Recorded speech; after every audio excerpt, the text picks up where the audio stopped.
تم نے ان مسلمانوں سے شکست کھائی ہے جو اسی قبیلے کے ہیں، جاؤ اور شکست کا انتقام لو، مسنع بن حارثہ کا سر کاٹ کر لاؤ، جس نے ایک ہی قبیلے کو 2 دھڑوں میں کاٹ دیا ہے۔ مسنع بن حارثہ اسی قبیلے کا ایک سردار تھا۔ اس نے کچھ عرصے پہلے اسلام قبول کر لیا تھا اور اس کے زیر اثر اس قبیلے کے ہزاروں لوگ مسلمان ہو گئے تھے۔ ان مسلمانوں سے کئی خالد رضی اللہ تعالیٰ عنہ کی فوج میں شامل ہو گئے تھے۔ اسی طرح ایک ہی قبیلے کے لوگ ایک دوسرے کے خلاف صف آرا ہو گئے تھے۔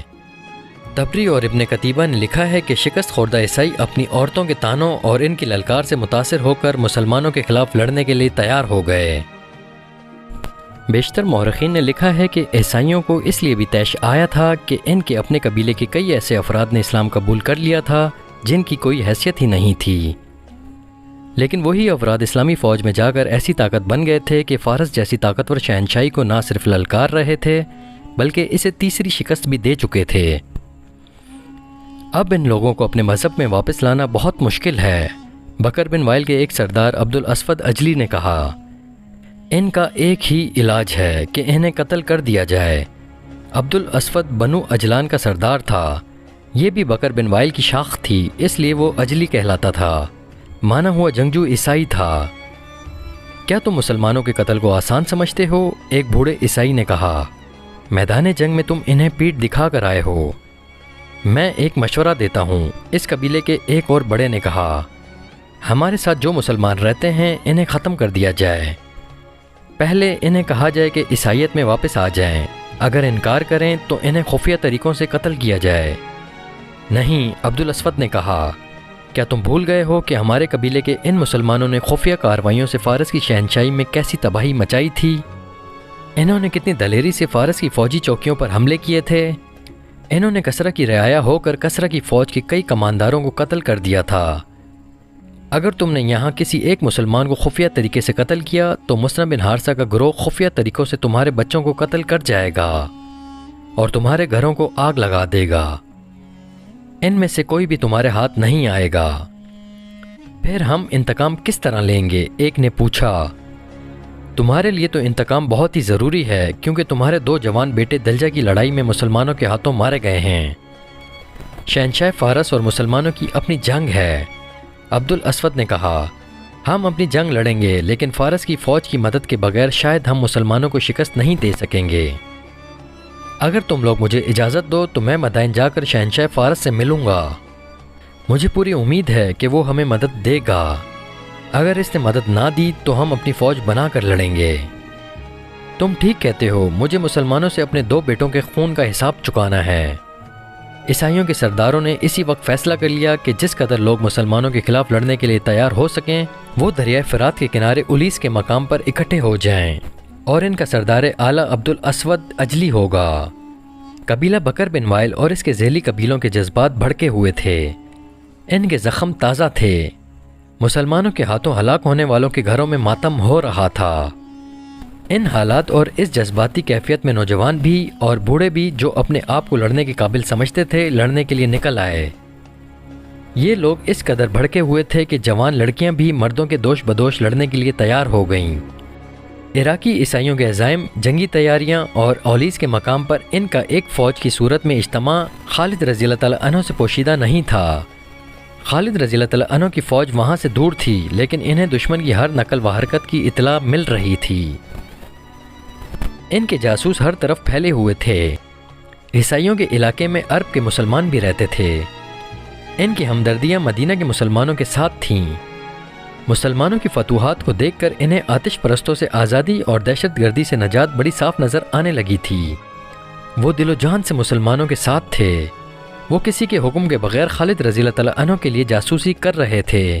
خالد رضی اللہ تعالیٰ عنہ کے لشکر کے حوصلے بلند تھے۔ اتنی بڑی جنگی طاقت پر مسلسل 3 فتوحات نے اور بے شمار مال غنیمت نے اور اسلامی جذبے نے ان کے حوصلوں کو تر و تازہ رکھا ہوا تھا۔ لیکن خالد رضی اللہ تعالیٰ عنہ جانتے تھے کہ ان کے مجاہدین کی جسمانی حالت ٹھیک نہیں۔ مجاہدین کے لشکر کو آرام ملا ہی نہیں تھا۔ وہ کوچ اور پیش قدمی کی حالت میں رہے یا میدان جنگ میں لڑتے رہے تھے۔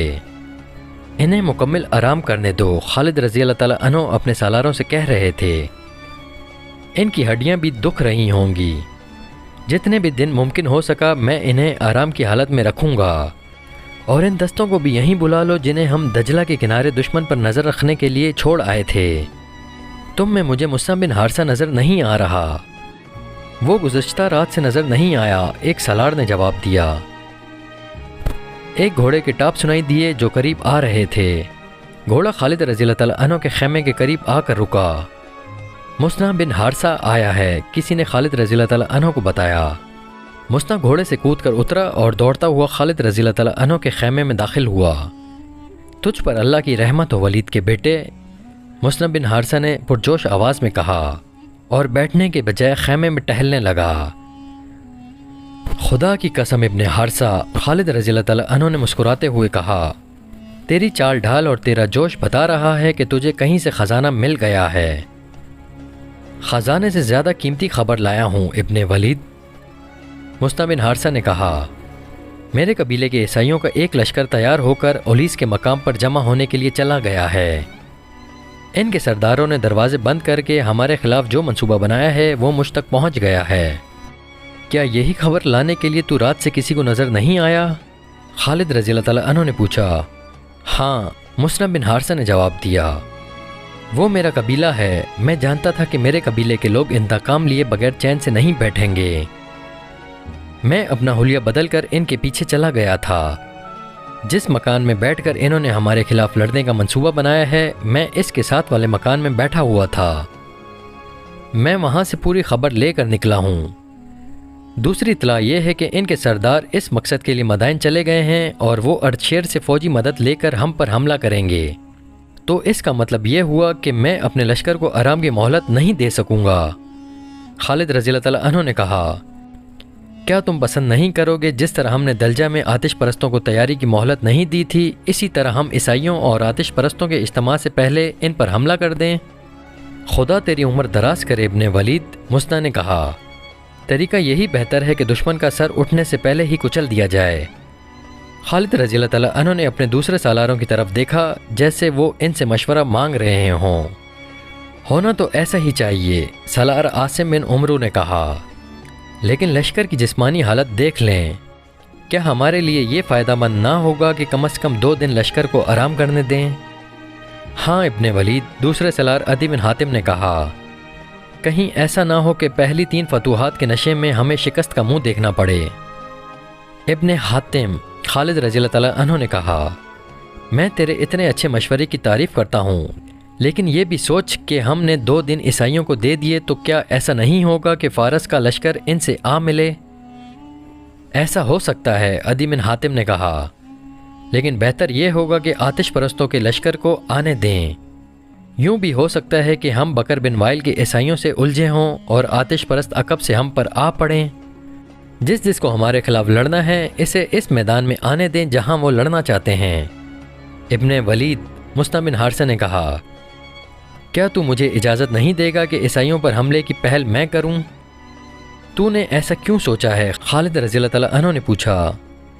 اس لیے کہ جتنا انہیں میں جانتا ہوں اتنا کوئی اور نہیں جانتا، مصعب بن حارثہ نے کہا، اور میں اس لیے بھی سب سے آگے ہو کر ان پر حملہ کرنا چاہتا ہوں کہ ان کے منصوبے میں یہ بھی شامل ہے کہ ان کے قبیلے کے جن لوگوں نے اسلام قبول کر لیا ہے انہیں قتل کر دیا جائے۔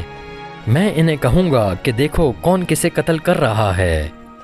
اس وقت ہماری نفری کتنی ہے؟ خالد رضی اللہ تعالیٰ عنہ نے پوچھا۔ 18,000 سے کچھ زیادہ ہی ہوگی، ایک سالار نے جواب دیا۔ جب ہم فارس کی سرحد میں داخل ہوئے تھے تو ہماری نفری 18,000 تھی، خالد رضی اللہ تعالیٰ عنہ نے کہا۔ اس علاقے کے مسلمانوں نے میری نفری کم نہیں ہونے دی۔ مورخوں نے لکھا ہے کہ ان 3 جنگوں میں بہت سے مسلمان شہید اور شدید زخمی ہوئے تھے۔ بعد نے لکھا ہے کہ نفری تقریباً آدھی رہ گئی تھی، لیکن مصعب بن حارثہ کے قبیلے نے نفری کی کمی پوری کر دی تھی۔ آتش پرستوں کا سالار بہمن جازیہ اردشیر سے نیا حکم لینے مدائن پہنچ چکا تھا، لیکن شاہی طبیب نے اسے روک لیا۔ اگر کوئی اچھی خبر لائے ہو تو اندر چلے جاؤ، طبیب نے کہا۔ اگر خبر اچھی نہیں تو میں تمہیں اندر جانے کی اجازت نہیں دے سکتا۔ خبر اچھی نہیں، جازیہ نے کہا، ہماری فوج تیسری بار شکست کھا چکی ہے۔ اندر زگر ایسا بھاگا ہے کہ لاپتہ ہو گیا ہے۔ جازیہ، طبیب نے کہا، اردشیر کے لیے اس سے زیادہ بری خبر اور کوئی نہیں ہو سکتی۔ اندر زگر کو تو کسرا اردشیر اپنی جنگی طاقت کا سب سے زیادہ مضبوط ستون سمجھتا تھا۔ جب سے یہ سالار گیا ہے شہنشاہ دن میں کئی بار پوچھتا رہا کہ اندر زگر مسلمانوں کو فارس کی سرحد سے نکال کر واپس آیا ہے یا نہیں۔ تھوڑی دیر پہلے بھی اس نے پوچھا تھا۔ محترم طبیب، جازویہ نے کہا، کیا ہم ایک حقیقت کو چھپا کر غلطی نہیں کر رہے؟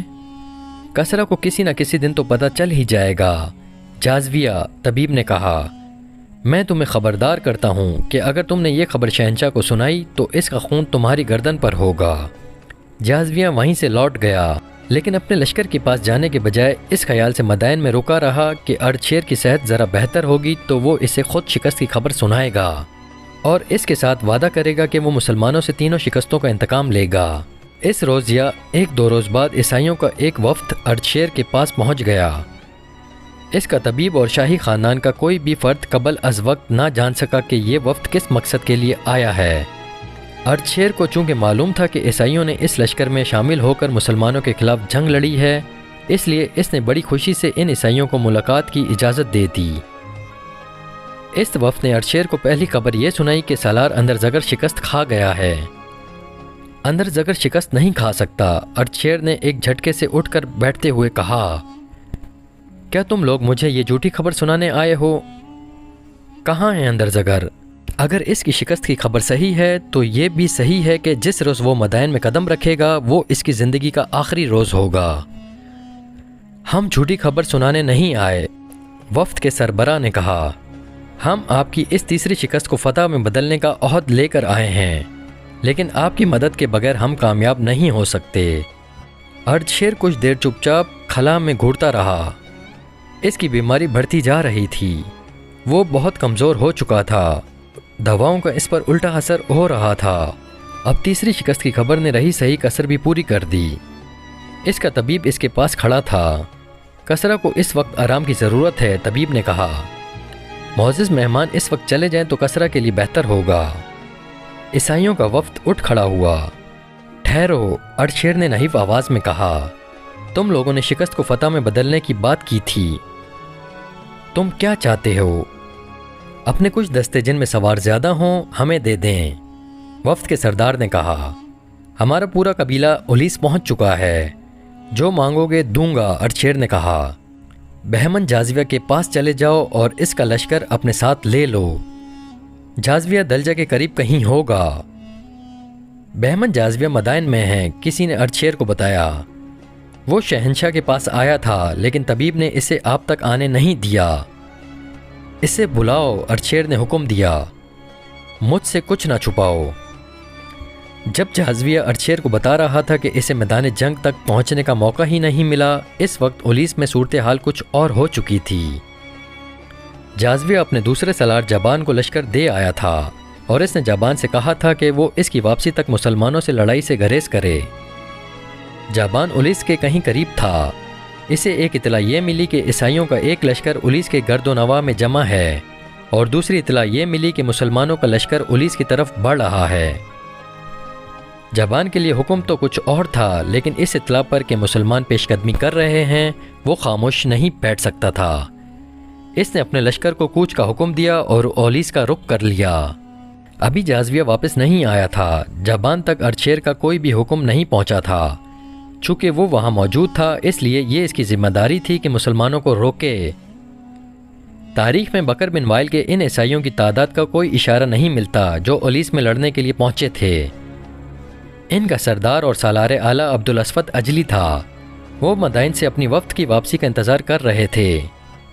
خالد رضی اللہ تعالیٰ عنہ انتظار کرنے والے سالار نہیں تھے۔ انہوں نے اپنی فوج کو تھوڑا سا آرام دینا ضروری سمجھا تھا، پھر انہوں نے اولیس کی طرف پیش قدمی کا حکم دیا۔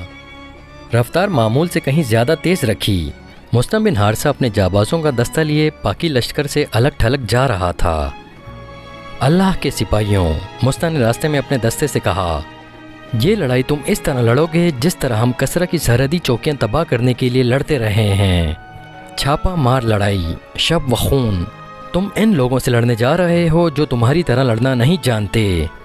انہیں تم جانتے ہو، وہ تمہارے ہی قبیلے کے لوگ ہیں۔ ہم انہیں بھگا بھگا کر لڑائیں گے۔ اس لیے میں نے تمہیں لشکر سے الگ کر لیا ہے، لیکن یہ خیال رکھنا کہ ہم اسی لشکر کے سالار کے ماتحت ہیں، اور یہ بھی خیال رکھنا کہ یہ مذاہب کی جنگ ہے، دو باطل عقیدے تمہارے مقابلے میں ہیں، تمہیں ثابت کرنا ہے کہ خدا تمہارے ساتھ ہے۔